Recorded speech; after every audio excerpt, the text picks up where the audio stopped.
This is a fluid situation, and things are constantly changing. We ask that you please be aware of that. Colonel Silbert.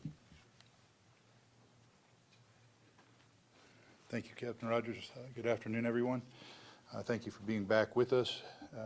As Captain Rogers said, the situation is fluid. We still have a significant fugitive apprehension effort and manhunt going on. The efforts are concentrated in multiple different areas. As was stated yesterday, we're still looking at the area immediately surrounding the prison and within a few square miles. I should not say a few square miles, but in several miles outside of the prison. Those efforts will continue. One of our hopes is letting the community know that we do have some concerns that they are in fact still in the area. One of the reasons is there's a significant reward for both of these subjects. There's a $35,000 reward for each subject, a total of $70,000 reward for both of these subjects. If anybody has information about these subjects and their whereabouts, please call Silent Witness. The number will pop up behind you. The chief area of concern is this: being that we haven't received a great deal of information about the subjects at this time, that they could be holed up someplace. If you as a resident in the area of the prison have noticed a neighbor hasn't been around, or if you've noticed a coworker hasn't come to work for a period of time, and it's something that's out of the norm, we would ask you to please call. We're doing house-to-house searches at this time, so if the police come to your door, you can feel free to ask them for identification. They are not trying to infringe on anyone's privacy. They're trying to ensure the community's safety. So we're doing a door-to-door search. We've already done multiple searches such as that from yesterday to today, but those efforts are going to intensify today. Roadblocks will remain. People who live in the area will still see a continued intensified effort of marked law enforcement in the area. But we need your help in the capture of both of these subjects. We do have information that at least one of the subjects, Harmon, has some connections to Mexico, and we're exploring those avenues as well. And with that, I'm going to turn it over to Deputy Director Frank Strada. Good afternoon, everyone, and thank you, Colonel Silbert. ADCRR remains committed to doing everything in its power with its resources to apprehend and find these fugitives.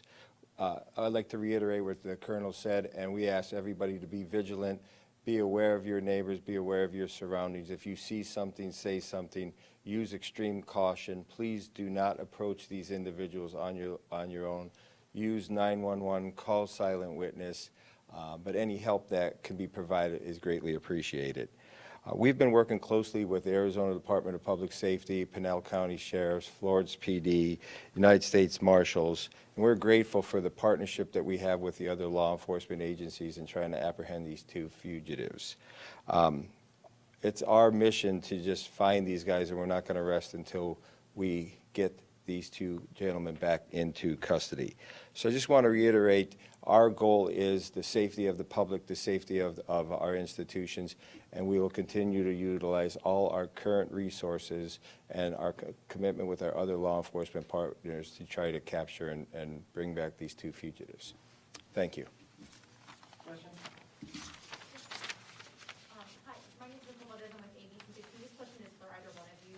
At this point, how concerned are you that they escaped Saturday, here we are Monday, and so far, unfortunately, your efforts have not been successful to find either one of these two gentlemen? Are you worried that they could be dangerous and threatening someone's life at this point? I mean, how concerned are you at this point, how long it's been? Ma'am, I would tell you that's been our chief concern the entire time. We want to capture them and apprehend them, but the key is we want to keep the community safe. They've already shown and demonstrated that they'll commit a violent act while they've escaped, so that's a genuine concern of ours, and we are concerned about the community. As far as we're concerned, they're both dangerous felons and on the run. I do want to state to everybody that I did in the first part of the statement, we have multiple law enforcement agencies involved in this effort.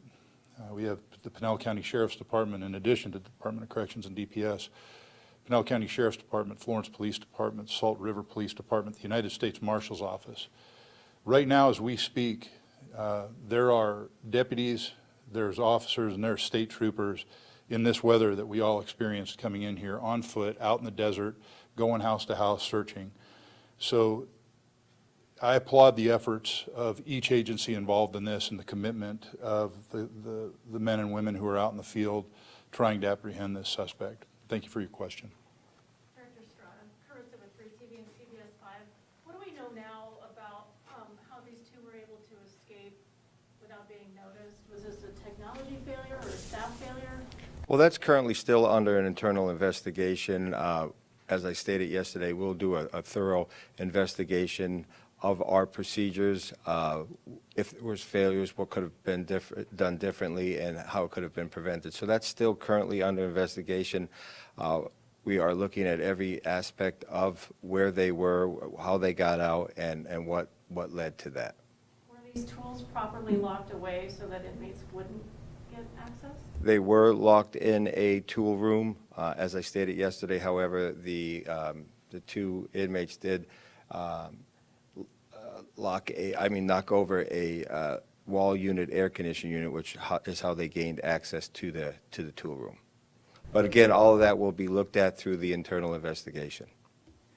I know a big concern is if they had help either inside or outside. Is there any indication of that yet?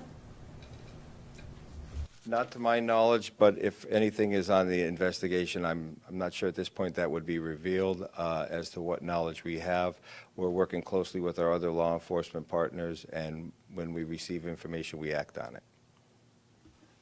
Is there any indication that they had an irregular communication leading up to their escape, like through phones, calling family members or friends? Our investigative unit at Florence looked at all their phone and mail records, as well as their video visiting, and there was nothing to indicate that they had any contact in that manner.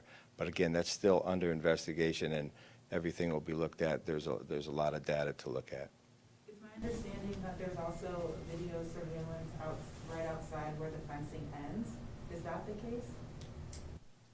Can you clarify that question? That there is video surveillance right outside of the fenced area?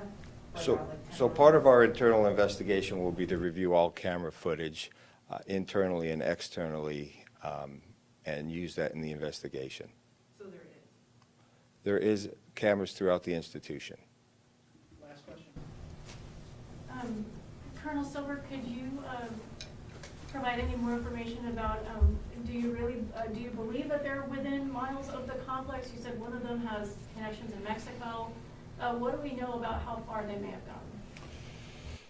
Ma'am, it's difficult to say.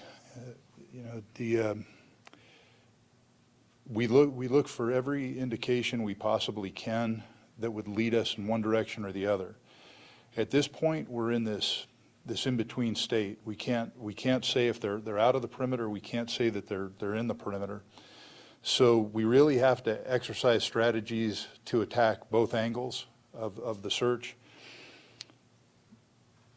I would tell you there are points in which, in an investigation such as this, once they escape, that will take us from what would be an on the ground, door-to-door search, if you will, such as that which is taking place now, to what would become what we would call a fugitive apprehension effort, where now we're starting to broaden it and we're looking at where did they go outside of the perimeter.